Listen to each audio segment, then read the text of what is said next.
Je prêche, je prêche, je prêche. Et puis le prophète Joël Francis vient. Il prêche. Et puis il dit,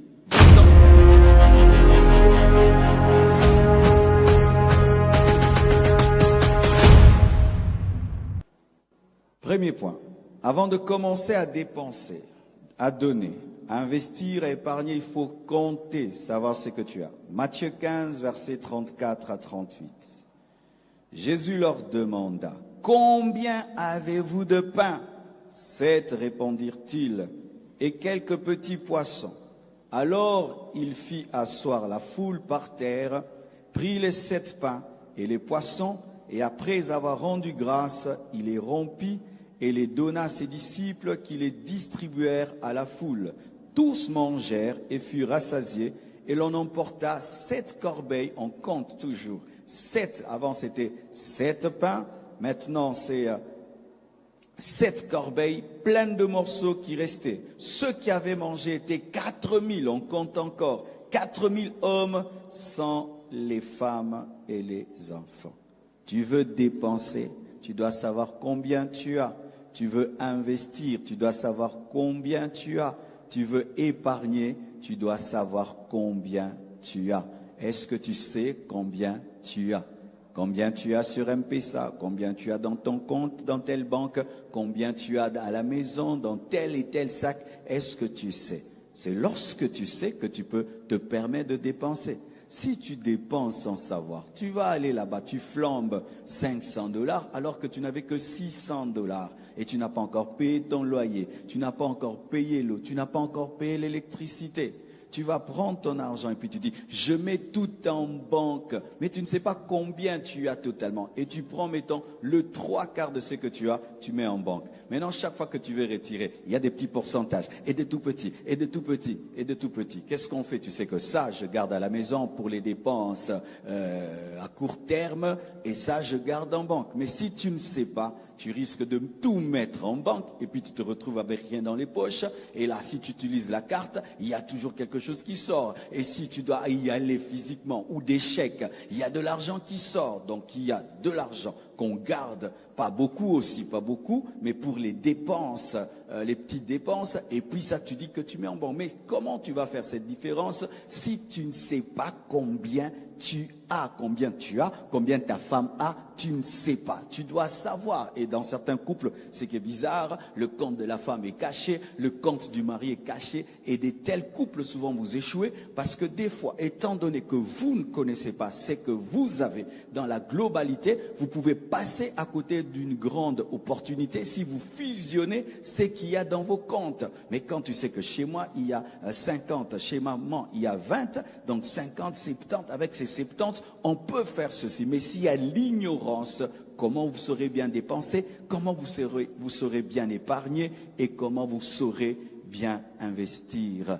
Il faut savoir compter. Regardez, là la parole nous dit, avant le miracle, Jésus dit, combien vous avez? Ils avaient 7 pains. Ils savaient qu'ils avaient 7. Après le miracle, combien de paniers sont restés? Il y avait 7 paniers. Combien de personnes ont été nourries? Il y avait 4000 hommes, sans compter les femmes et les enfants. Il y avait une comptabilité dans ce miracle. Amen. Amen. Ne dis jamais, moi j'aime pas compter. Il y a des gens qui demandent à Dieu l'argent, mais qui n'aiment pas compter l'argent. Comment tu demandes que Dieu te bénisse, mais tu ne veux pas compter ce qu'il te donne? Comment tu vas gérer ce que tu ne sais pas compter? Quand tu lis dans la Bible, tu vas voir que Dieu parle beaucoup de chiffres, de nombres, de chiffres, de nombres, de chiffres et de nombres. Alléluia. Même parlant de la nouvelle Jérusalem céleste, il y a des chiffres, il y a des nombres, des chiffres et des nombres. Mais toi, tu n'aimes pas les chiffres. C'est pourquoi, si tu as des problèmes de comptabilité, va te faire former. Amen. Hein? Quelqu'un qui fait les affaires et qui ne maîtrise pas les chiffres, on va te voler, on va t'escroquer, on va te voler. Si ton comptable seulement maîtrise que toi tu ne comptes pas bien, tu oublies les chiffres, il te dit aujourd'hui 10, demain il te dit 6, tu crois, c'est fini. Quand il t'a dit 10 et puis quand il revient te dit 6, les 4 sont à lui. Tu dois aller te faire former. C'est pourquoi qu'on va commencer la formation du CBC. Ne dis pas, moi j'avais besoin d'argent. Va d'abord te faire former parce que si tu n'as pas la connaissance, ce qui est à toi sera au voleur qui connaît. Alléluia. Et il n'y a pas de pire voleur qu'un mauvais comptable. Hein. Donc il te vole rien qu'avec des petits chiffres là seulement. Avec des petits chiffres, frère. Aller apprendre. Et aujourd'hui, tu n'as pas besoin d'aller à l'université pour maîtriser. Il y a des cours qui se donnent partout. Tu donnes un peu d'argent et tu vas apprendre. Amen. Et n'aie pas honte. N'aie pas honte. Et béni soit Dieu. Aujourd'hui, il y a des calculatrices. N'aie pas honte d'utiliser une calculatrice. Si toi, pour tout, tu as besoin d'une calculatrice, fais-le. Et nous bénissons Dieu même dans les téléphones. Aujourd'hui, il y a des calculatrices. Et un secret que je te donne, tu dois toujours écrire, si même tu n'es pas un grand comptable, écris toujours quelque part ce que tu as. Écris toujours, parce que tu peux oublier, mais le papier n'oublie pas, ou dans tes notes, ça reste là.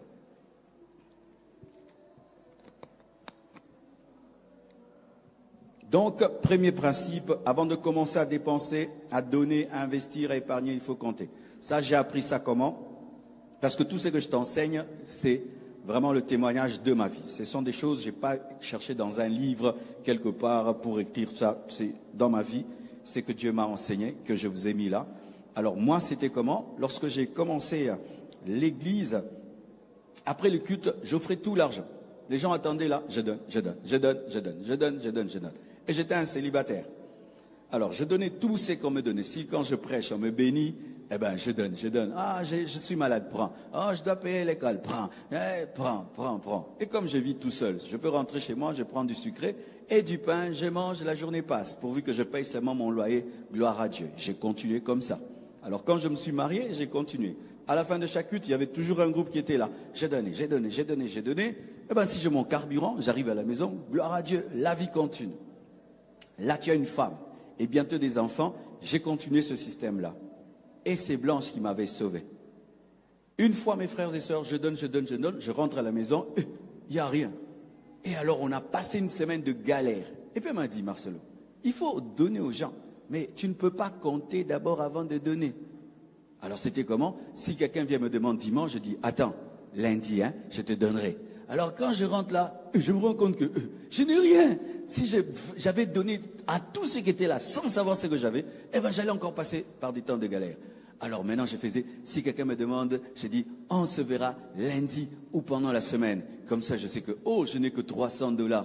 Et je ne peux pas donner tous les $300. Ah ben, je peux donner un $100. Alors celui qui m'avait demandé $100, je lui donne 10. Celui-là m'avait demandé $200, $20 et tout. Ah, les gens commencent à dire, depuis qu'il s'est marié, il a changé, il a mené un mauvais cœur, c'est sa femme là qui est mauvaise. Non. Ah, moi c'est bien. Fongolinga misou.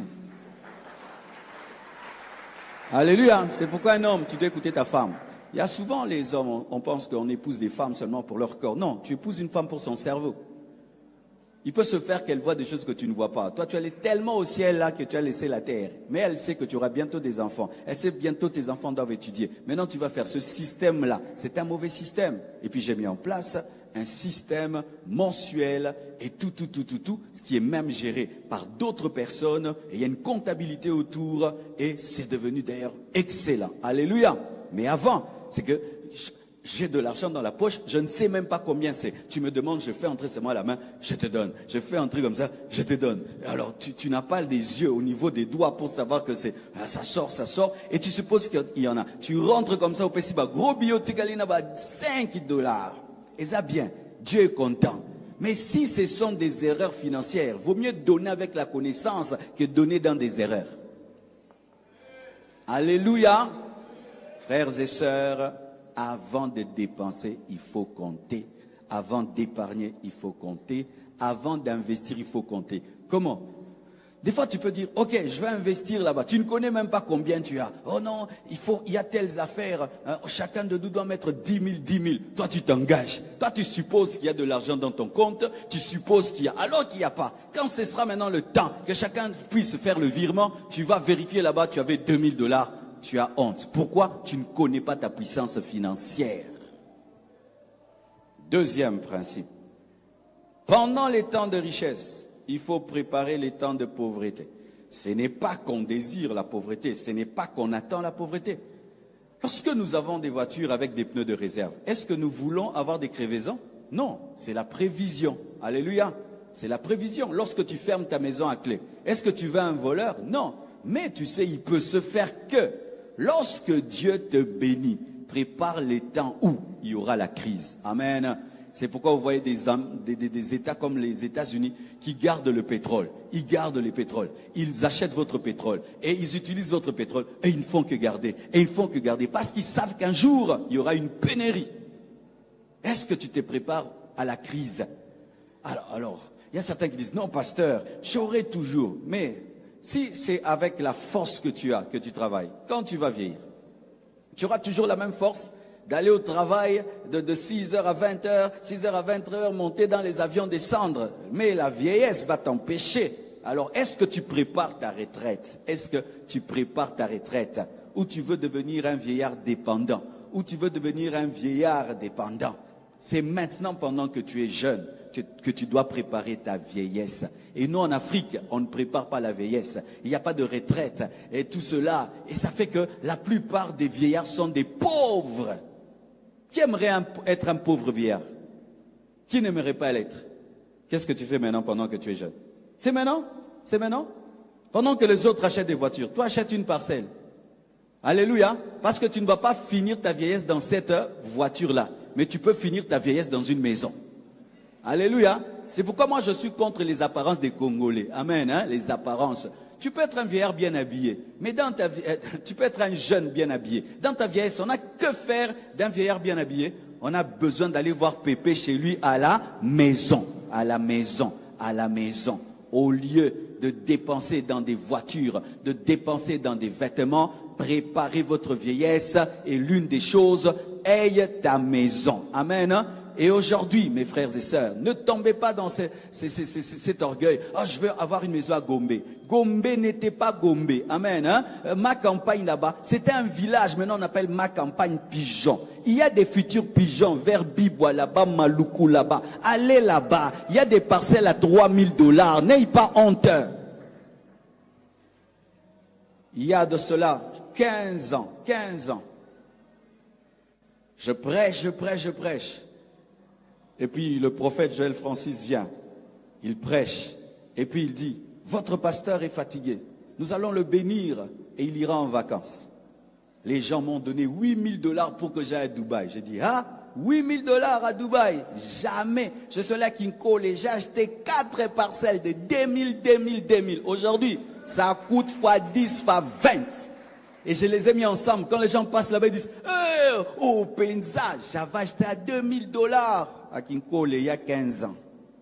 Mais toi, tu touches des 2000, 3000. Tu fais quoi? Tu allais à Dubaï et puis tu envoies des photos. Après, tu habites les photos. Vous savez, moi, j'ai jamais été à Dubaï. Hein? J'ai jamais été à Dubaï. Hein? Jusqu'aujourd'hui. J'ai pas encore eu le temps d'aller là-bas. Amen, hein?